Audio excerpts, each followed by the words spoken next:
একদিকে তুমি যদি থাকো। হঠাৎ সেই সোনালী যুগে ফিরে গেলেন ঢাকাই সিনেমার দুই তারকা অমিত হাসান ও শাবনূর।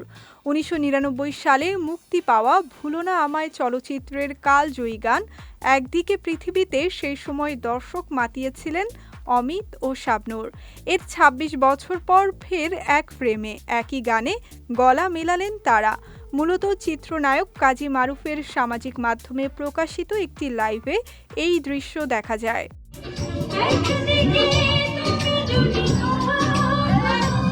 চিত্রনায়িকা শাবনূর মূলত পরিবার নিয়ে অস্ট্রেলিয়ায় থাকেন, তবে কিছুদিন ধরে যুক্তরাষ্ট্রে অবস্থান করছেন।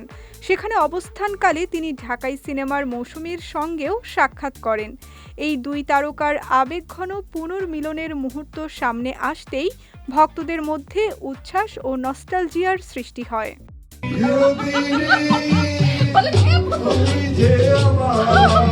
এবারও তার ব্যতিক্রম ঘটল না। ফের সেই নস্টালজিয়ায় ফিরে গেলেন শাবনূর। সঙ্গে ছিলেন অমিত হাসান, মাহিয়া মাহি ও কাজী মারুফ। ১৯ জানুয়ারি খুবই অল্প সময়ের জন্য ফেসবুকে লাইভে আসেন কাজী মারুফ।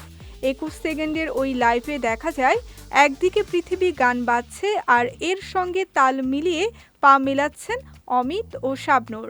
এদিকে অন্য একটি ভিডিও শেয়ার করেন মাহি। তাতে দেখা যায় চিরদিনই তুমি যে আমার গান বাজছে আর তাল মিলিয়ে গাইছেন অমিত হাসান ও শাবনূর। ভিডিওটি প্রকাশ হতেই ভক্তরাও ফিরে যান সেই অতীতে, ভালোবাসা ও প্রশংসায় ভাষায় এই তারকা জুটিকে। কেউ কেউ হঠাৎ তাদের একসঙ্গে দেখে চমকেও গেছেন।